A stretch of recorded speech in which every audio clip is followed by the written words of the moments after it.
विश्वानि देव सवितर्दुरितानि परौ सुवौ यद्भद्रं तन्न आसुवौ।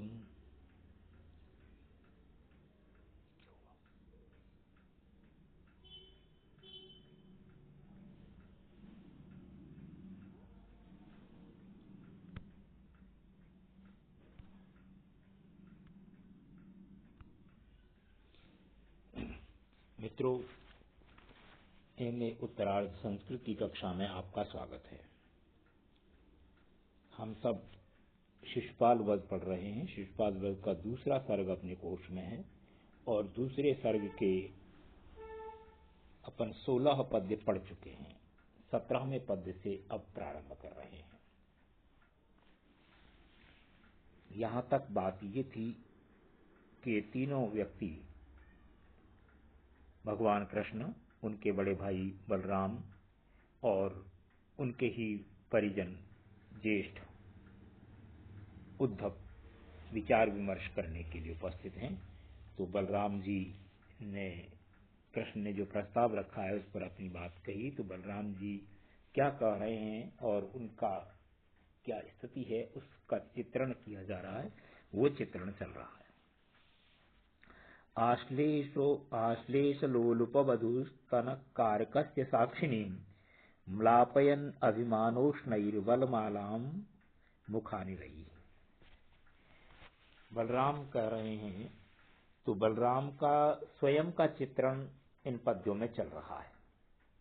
आश्लेषलोलुपवधूस्तनकारकस्य साक्षिणीं, बलराम जी ने माला पहनी हुई है, उस माला का विशेषण है ये आश्लेषलोलुप वधू। वधू से आलिंगन करने के लोलुप में, लालच में। स्तन कारकस्य साक्षिणी, वधू के स्तनों के वक्षस्थल के कठोरता की साक्षिणी को, माला को म्लापयन, मलिन करते हुए, अभिमानोष्णैः, अभिमान के कारण से गर्म, मुखानिलैः, मुख की हवा से, मालाम, माला को। बलराम जी ने जो माला पहनी हुई है वह माला बहुत अच्छी माला है और वो माला अपने आप में मुख में से निकलने वाली श्वास प्रश्वास है, गर्म हवा है, उसके कारण से मलिन हो गई है। ऐसी मलिन, उस माला को मलिन करते हुए बलराम जी बोलना प्रारंभ कर रहे हैं, कह रहे हैं। इसको आलिंगन यह है, अन्वय की दृष्टि से और देख लें। आश्लेष लोलुप वधू स्तन कारकस्य साक्षिणी वनमाला, वनमाला जो बलराम जी ने पहनी हुई है उस वनमाला को, और वह वनमाला किसकी साक्षिणी है कि अपनी पत्नी रेवती से मिलने के लालच में उसके स्तनों के कठिनता का अनुभव करने वाली, उसको साक्षात करने वाली वह माला। उस माला को अभिमानोष्णैः मुखानिलैः, अभिमान के कारण से, शत्रु की साथ बात हो चल रही है इसलिए उनके अभिमान के कारण से उष्ण, थोड़ा सा गर्म हुई, मुखानिलैः, मुख की श्वासों से, म्लापयन, उस माला को गंदा करते हुए, मलिन करते हुए बलराम जी जगादर कहने लगे। ददत् संध्यारुणव्योम स्फुरत्तारानुकारिणीः द्विषद्वेषोपरक्तांग संगिनी स्वेद विप्रुषा। ददत् धारण करते हुए, संध्यारुण व्योम, सांध्यकालीन लालिमा जो आकाश में है उसको, स्फुरत तारानुकारिणी, स्फुरत चमकते हुए तारों का अनुकरण करने वाली, द्विषद शत्रु के, द्वेषोपरक्ता, द्वेष के कारण से कुछ मलिन जो है तेज हुई, लाल हुई, अंग संगिनी, शरीर के संगों को धारण करने वाली, स्वेद विप्रुषः, पसीने की किरणों वाला। बलराम जी जब बोल रहे हैं तो उनके शरीर की कांति कैसी है, जैसे शाम के समय पर आकाश में हल्की सी लालिमा होती है और उस समय कुछ तारे जो है निकलना शुरू होते हैं, तो तारे सफेद हैं, आकाश की लालिमा है, लाल तारों पर, लाल आकाश में तारे जैसे सफेद चमक रहे हैं, वैसे ही बलराम जी का चेहरा क्रोध के कारण से लाल हो गया है और उस पर पसीने की बूंदें जो आ गई हैं वो सफेद तारों की जैसी प्रतीत हो रही हैं। इस प्रकार की शोभा को धारण करते हुए बलराम जी कह रहे हैं। अब देखो, वापस देख लो इसको। संध्यारुण व्योम स्फुरत तारानुकारिणी, संध्या के समय पर लाल हुए आकाश में चमचमाते तारों का अनुकरण करने वाली, द्विषद द्वेषोपरक्तांग संगिनी, शत्रु से द्वेष के कारण से लाल बने हुए चेहरे पर उसका संग देने वाली, स्वेद विप्रुषः, सफेद पसीने के सफेद कणों को धारण करते हुए जगाद बोले, कहने लगे। प्रोल्लसत् कुंडल प्रोत पद्मराग दलत्विषा, कृष्णोत्तरासंगरुचम विदत चौत पल्लवी। प्रोल्लसत्, उल्लसत चमकीले हुए, अधिक चमकीले हुए कुंडलों की, प्रोत पद्मराग दलत्विषा, प्रोत ओतप्रोत अर्थात उसमें जड़े हुए पद्मरागों के दल टुकड़ों की, त्विषा माने कांति के द्वारा, कृष्णोत्तरासंगरुचम और कृष्ण के उत्तरीय वस्त्र के आसक्ति के कारण से रुचम कांति वाले को ददत विदत धारण करते हुए, चौत पल्लवीम, आम्र की मंजरी की तरह, आम्र के कोपल पल्लों की तरह।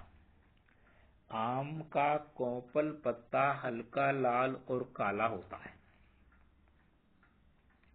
वो जिस तरह से सुशोभित हो रहा है, वैसे ही बलराम जी के जो कुंडल हैं, वो कुंडल उनमें हल्के से लाल मोती से जड़े हुए हैं और बलराम जी का जो चेहरा है उससे जो कांति है वो कांति वैसी ही प्रतीत हो रही है जैसे कि आम के पत्तों की कांति, और उसके साथ जो है बीच बीच में जले हुए मंजरी आदि है, उनको ये स्पष्ट कर रहा है। इसको वापस देख लो। प्रोल्लसत कुंडल प्रोत पद्मराग दलत्विषा, चमकते हुए कुंडलों में ओतप्रोत लगी हुई पद्मराग मणि की टुकड़ों की कांति के द्वारा, कृष्णोत्तरा संगरुचम, कृष्ण के साथ में उसका उत्तरीय वस्त्र जो है उसके साथ की कांति के साथ, चौत पल्लवीम विदधत, आम्र मंजरी की शोभा को, आम्र के कोमल पत्तों की शोभा को विदधत धारण करते हुए, रामो जगाद, राम कहने लगे, बलराम बोले। ककुद्मी कन्या वक्त्रांतर वासलब्धादिवाशया, मुखम मुखामोदम मदिरया कृतानुव्याधमुद्वहन्। ककुद्मी कन्या, ककुद्मी कन्या, ककुद्मी की कन्या, ककुद्मी की बेटी, यानी बलराम की पत्नी रेवती के पिता का नाम ककुद्म है, उनकी कन्या, उनकी बेटी। वक्त्रांतर वासलब्धादिवाशया, वक्त्रांतर मुंह के अंदर, अधिवाशया उससे गंध से युक्त होता हुआ, मुखामोदम मुख के आमोद को, मुख की कांति को, की प्रसन्नता को, मदिरया मदिरा के द्वारा, कृतानुव्याधम उद्वहन, कृतानुव्याधम जैसे अनुव्याध किया है उस तरह से, अर्थात मदिरा के संग के कारण से मुख की गंध को उद्भवन निकालते हुए बोले। ये कहना चाहता है कि रेवती के मुख के अंदर भीतर होने के कारण से मदिरा सुगंधित है, वैसे ही उस मदिरा के का अनुकरण करते हुए, मतलब मदिरा का संसर्ग किया है, इसलिए मुख की गंध को अपने शरीर के जो मुख है उस गंध पिया है तो वो पवित्र है, सुगंधित है। उस सुगंधित गंध को उद्वमन निकालते हुए बोले। व्यक्ति जब बोलता है तो स्वाभाविक रूप से उसके मुंह से निकलने वाले शब्दों के साथ हवा जो है उसके साथ गंध निकलती है। वो गंध कैसी है? सुगंधित है। सुगंधित क्यों है? कि रेवती जो इनकी पत्नी है वो जो इनको शराब पिलाती है वह बहुत सुगंधित है, और उसको पीने के बाद जब बोल रहे हैं तो वो गंध मुंह में से निकल रही है। बलराम के बारे में मैंने पहले भी कहा था कि बड़ी प्रसिद्ध सी बात चल गई है कि बहुत अधिक शराब पीते थे और स्वयं उनकी पत्नी रेवती उनको पिलाती थी। सच में ऐसा नहीं था, लेकिन पता नहीं साहित्यकारों ने क्यों उनको इस तरह का बदनाम कर दिया। इसको वापस देख लो। ककुद्मी कन्या वक्त्रांतरवास लब्धादिवासया। ककुद्मी की कन्या अर्थात रेवती के मुंह के अंदर रहने के कारण से जो सुगंध उसमें मिली है, उस सुगंध के द्वारा, गंध वाली मदिरा के द्वारा, कृतानुव्याधम मुखमाउदम, मुख के अंदर रहने वाले आमोद को, उस गंध को उद्वमन बाहर निकालते हुए जगाद राम ने कहना प्रारंभ किया। तो ये जगाद शब्द आगे वाला आ रहा है जो बार बार जुड़ा था। जगाद वदन पद्म पर्यंत पातिनः नयन मधुलिय स्वैत्यम उदग्र दंसनांसुभि। जगाद बोले, बदनई छद्म, बदन चेहरे के, पर्यंत पातिनः पद्म पर्यंत पर, पद्म तक अर्थात पैरों तक जो है पूरी कांति मिलने वाली, नयन धारण करते हुए, प्राप्त करते हुए, मधुलिह, मधुलिह भौरों की, मधु को जो चूसने वाले हैं उनकी गंध को, उसको, स्वैत्यम उदग्र दंसनांसुभि। स्वैत्य स्वच्छ, स्वच्छ अपने दांतों की अंशु किरणों के द्वारा। जैसे ही व्यक्ति बोलता है तो बोलते समय पर उसके दांत दिखाई देते हैं। बलराम जी के दांत इतने सुंदर चमकीले हैं कि उनकी किरणों से ऐसा प्रतीत होता है जैसे बहुत अच्छे उस शोभा को बनाते हुए राम जी, और चूंकि वो कैसे बदन छद्म, चेहरा रूपी कमल, मुख कमल जिसको कहते हैं, उसके पास आसपास मंडराते हुए भौरों की पंक्ति जैसे हो। सफेद ये फूल मुख कमल जो है ना, हल्का सा लाल में काले माँ लिए हुए है, और ये दांत जो है सफेद चमक रहे हैं, चेहरा है उस तरह से जो है चमकते हुए चेहरों पर दांतों की जो शोभा है, उस शोभा को धारण करते हुए, बनाते हुए बलराम जी कहने लगे। बदन छद्म पर्यंत पातिनः,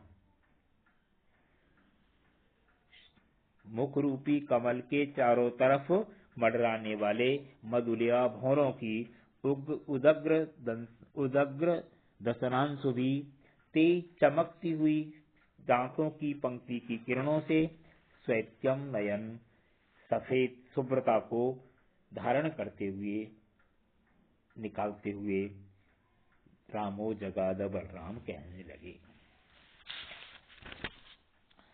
यद वासुदेवेन, बलराम ने इतना सब कुछ कहा।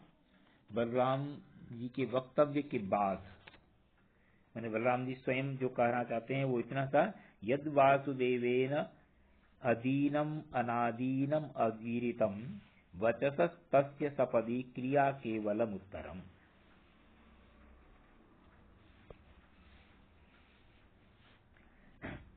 यद वासुदेवेन, जो वासुदेव ने अर्थात कृष्ण ने कहा है, वो क्या कहा है? अदीनम, दीनता रहित है, अनादीनवम, और एकदम निष्कलंक है। जो कुछ भी ईरितम कहा गया है, वचसस्तस्य, उस वचन की, क्रिया प्रतिक्रिया, केवलम उत्तरम सपदी, शीघ्रता से उसका उत्तर देना, क्रिया को परिणत कर देना ही उसका सही उत्तर है। ये कहते हैं कि कृष्ण ने जो कह दिया है वो एकदम निर्लेप, निर्दोष, सही कहा गया है। ऐसा वचन उस वचन का उत्तर यदि कोई देना है तो तत्काल उसको क्रिया में परिणत कर देना ही उसका उत्तर है, इसके अलावा कोई दूसरा उत्तर नहीं है।